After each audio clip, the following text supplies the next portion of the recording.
Assalamualaikum warahmatullahi wabarakatuh. Good morning everybody. Salam sejahtera bagi kita semua. Baiklah anak-anak. Okay students. Now we continue our lesson. Today we will learn about cause and effect. Okay.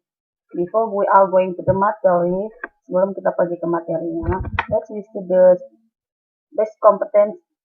Mari kita melihat kompetensi dasar that we should in after this lesson yang harus kamu penuhi. Setelah mempelajari ini, kamu harus bisa menerapkan fungsi sosial, struktur teks, dan unsur kebahasaan teks, interaksi transaksional lisan dan tulis yang melibatkan tindakan memberi dan meminta informasi terkait hubungan sebab akibat sesuai dengan konteks penggunaannya. Perhatikan unsur kebahasaan because of, due to, thanks to. Untuk keterampilannya, kalian harus bisa menyusun teks interaksi transaksional lisan dan tulis yang melibatkan tindakan memberi dan meminta informasi terkait hubungan sebab akibat dengan memperhatikan fungsi sosial, struktur teks, dan unsur kebahasaan yang benar sesuai dengan konteks. Okay, students, now we are going to the materi. Baiklah anak-anak, sekarang kita pergi ke materi. You can see the building blocks. Ada di situ building blocks tentang cause and effect. Pertama itu cause. Cause itu bisa diartikan sebagai the reason or motive for an action.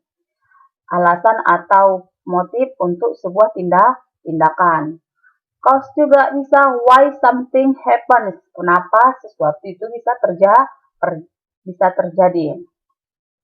Or happen first, atau kenapa kegiatan itu bisa pertama kali terjadi, itu dia cause. Contohnya it rained, example it rained, contohnya ini hujan. Effect adalah akibat daripada sebab tadi. Effect, apa efeknya? Effect itu apa? The result or conclusion of an action, hasil atau kesimpulan daripada sebuah tindakan. Itu ya, what happened, apa yang terjadi? Apa yang terjadi daripada cause tadi, dikarenakan ini, dikarenakan titik, maka terjadilah titik itu dia.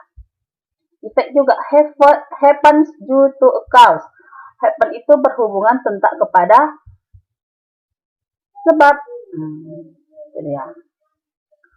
Berhubungan dia, contohnya I got wet. Nah, bisa kita simpulkan it rain I got wet. Because it rain I got wet, karena ini hujan maka saya basah. Atau ini sebenarnya bisa juga dibalikkan, efek atau cause. Saya basah dikarenakan hujan, tapi nanti kita pembahasannya di pembahasan selanjutnya karena dia menggunakan arti. Oke, lihat lagi selanjutnya. A lead to B, atau cause lead to effect. A itu berhubungan ke B, atau juga dalam arti hubungannya cause lead to B, sebab berhubungan ke akibat. Lihat di sini ada beberapa yang harus kita gunakan untuk menemukan apakah itu sebab ataupun akibat. Ya. To find a cause, ask why did this happen. Untuk menemukan sebab, tanyakan why did this happen, kenapa ini terjadi. To find an effect, ask what happened. Untuk menemukan akibat, tanyakan kenapa ini terjadi. Contohnya, it rained so I got wet. Ini hujan makanya saya basah. Itu dia. Karena ini hujan maka saya basah. Dikarenakan apa? Dikarenakan hujan. Sebabnya apa? Sebabnya dia pun basah. Oke, anak-anak. Signal word. Nah, when we talk about cause, we use the following signal word. Nah, kata penghubung yang sering kita gunakan atau kata-kata yang sering kita gunakan dalam menggunakan ketika kita berbicara tentang cause. We always use because, the reason for, on account of, bring about, give rise to, till to, unless. Sedangkan signal word, when we talk about an effect, we always resulting from a certain cause, we use the following signal. Ketika kita berbicara tentang efek, ini adalah kata-kata yang sering kita gunakan. For example, as a result, then, hence, for this reason, therefore, outcome, so, consequently, till to, in order to. Ini adalah, this is the signal word that we always when we talk about cause and effect. I think my explanation enough for this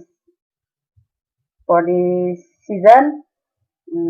We will continue in the next video for other explanation.